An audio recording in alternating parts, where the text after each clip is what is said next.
വിവാഹം കഴിഞ്ഞ് ഒരുപാട് കൊല്ലങ്ങളായി സാധേ മക്കളില്ലാതെ കരയുകയാ. വെറുതെ ഹോസ്പിറ്റലിൽ പോയി പൈസ കളയണ്ട, വെറുതെ ഹോസ്പിറ്റലിൽ പോയിട്ട് പൈസ കളയണ്ട. അള്ളാഹു മക്കളില്ലാത്തവർക്ക് മക്കളെ കൊടുത്ത് അനുഗ്രഹിക്കുമാറാകട്ടെ. എല്ലാരും വിചാരിച്ചിരിക്കണത് ആശുപത്രിയിൽ പോയ അമ്മമാര് വേറെ പണിയൊന്നുമില്ല, പൈസ ഉണ്ടാക്കാൻ പറ്റുന്ന എളുപ്പ വഴി. അങ്ങോട്ട് ചെന്നാ പറയും ഗർഭപാത്രമില്ല, കൗണ്ടിങ് ഇല്ല, അതില്ല, ഇതില്ല, എന്തില്ല. ചങ്ങാതി, മക്കൾ എന്ന് പറയുന്നത് അള്ളാഹു തരുന്ന സമ്മാനവാ. അത് അള്ളാഹ് ചിലർക്ക് കൊടുക്കും, ചിലർക്ക് കൊടുക്കൂല. മഹാനായി നബി മുഹമ്മദ് മുസ്തഫ മഹാനായി നബി മുഹമ്മദ് മുസ്തഫ സ്വല്ലല്ലാഹു അലൈഹി വസല്ലമ തങ്ങൾ ആയിഷ ബീബി റളിയല്ലാഹു തആല അൻഹ രണ്ടുപേർക്കും മക്കളില്ലായിരുന്നു. എന്ത് കൗണ്ടിങ് പറഞ്ഞുകൊണ്ട്? ആയിഷ ബീവിക്ക് മക്കളില്ലായിരുന്നു. എന്ത് ഗർഭപാത്രം ഇല്ലാത്തോണ്ടാ? ആയിഷ ബീവി ഇല്ലേ, മുത്തുനബിയുടെ ഭാര്യ ആയിഷ ബീബി റളിയല്ലാഹു തആല അൻഹയ്ക്ക് മക്കളില്ലായിരുന്നു. എന്തുകൊണ്ടാ? അല്ലാഹ് കൊടുത്തില്ല. അതന്നെ. എന്റെ പ്രിയമുള്ള സഹോദരങ്ങളോട് സഹോദരിമാരോട് പറയാ, മക്കളെ വേണോ? മക്കളെ വേണോ? അല്ലാഹ് പറഞ്ഞു അസ്തഗ്ഫിറുല്ലാഹ് പറ, മക്കളെ കിട്ടും. അല്ലാഹു ഈമാൻ നൽകുമാറാകട്ടെ.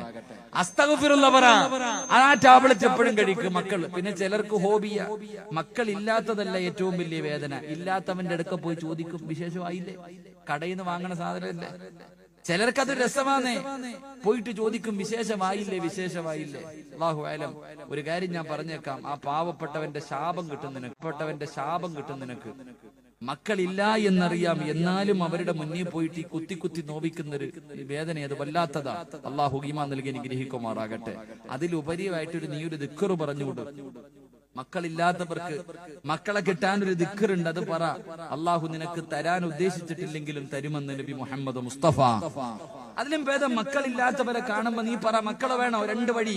ഒന്ന് അസ്തഗ്ഫിറുല്ലാഹ് പറയണം, രണ്ടാമത് പറയണം ഒരു ടാബ്ലറ്റ് കൂടെ പറഞ്ഞു കൊടുക്കണം, രണ്ടാമത് ചെയ്യേണ്ട കാര്യം ഒരു ദിക്ർ പറഞ്ഞു കൊടുക്കണം. അള്ളാഹു ഈമാൻ നൽകി അനുഗ്രഹിക്കുമാറാകട്ടെ. ഇൻഷാ അല്ലാഹ് പറഞ്ഞു കൊടുക്കോ അതോ കളിയാക്കോ? പറഞ്ഞു കൊടുക്കോ കളിയാക്കോ? ഞാനൊരു ദിക്ർ പറഞ്ഞു തരാം, മക്കളില്ലാത്ത പാവപ്പെട്ടവർക്ക് പറഞ്ഞു കൊടുക്കോ? പറ ചങ്ങാതിമാരെ, ഇൻഷാ അല്ലാഹ് പറ. മഹാനായ കലീമുല്ലാഹി മൂസാ നബി അലൈഹിസ്സലാം, മൂസാ നബിയുടെ മുന്നിൽ ഒരു പെണ്ണ് വന്നിട്ട്, ഒരു സാലിഹത്തായ പെണ്ണ് വന്നിട്ട് പറഞ്ഞു, മൂസാ നബിയെ, അള്ളാഹിനോട് സംസാരിച്ച പ്രവാചകനാണല്ലോ, എനിക്ക് വേണ്ടി ദുആ ചെയ്യ്, എനിക്ക് മക്കളില്ല, ദുആ ചെയ്യണം. മൂസാ നബി അള്ളാഹുവിനോട് ദുആ ചെയ്തു, അല്ലാഹ് ഈ പെണ്ണിന് നീ മക്കളെ കൊടുക്കണേ അല്ലാഹ്. അല്ലാഹ് പറഞ്ഞു അവള് പ്രസവിക്കൂല. അല്ലാഹ് പറഞ്ഞ മറുപടി, വെറുതെ ദുആ ചെയ്യണ്ട, അവള് പ്രസവിക്കൂല. ഈ പ്രസവിക്കാത്ത പെണ്ണുങ്ങൾക്ക് എന്താ പറയാ? നിങ്ങളുടെ നാട്ടിൽ എന്തൊരു അങ്ങനെ തന്നെ അവള് പ്രസവിക്കാത്ത പെണ്ണ. മൂസാ നബി പിന്നെയും ദുആ ചെയ്തു, അല്ലാഹ് ഇല്ല, പ്രസവിക്കൂല. 3 പ്രാവശ്യവും അള്ളാന്റെ മറുപടി ഇത് തന്നെ. അവള് പ്രസവിക്കാത്ത പെണ്ണ. മൂസാ നബി പിന്നെയും ദുആ ചെയ്തു, അല്ലാഹ് ഇല്ല, പ്രസവിക്കൂല. 3 പ്രാവശ്യവും അള്ളാന്റെ മറുപടി ഇത് തന്നെ. ഈ പെണ്ണിതൊന്നും പറഞ്ഞില്ല, പോയി. കുറെ നാള് കഴിഞ്ഞിട്ട് ഈ പെണ്ണ് നിറവയറുമായിട്ട് മൂസാ നബിയുടെ മുന്നിൽ വന്നിട്ട് പറയാ, നബിയെ, ഞാൻ ഗർഭിണിയാണ്, എന്റെ കുഞ്ഞ് സാലിഹത്താകാൻ വേണ്ടി ദുആ ചെയ്യണം. മൂസാ നബി കണ്ണും തള്ളി നിൽക്കുക. കാരണം അള്ളയാ പറഞ്ഞ ഇവള് പ്രസവിക്കൂല, അള്ളാഹുവാണ് പറഞ്ഞത് ഇവള് പ്രസവിക്കൂല, പക്ഷെ ഇവള് ഗർഭിണിയായിരിക്കുന്നു.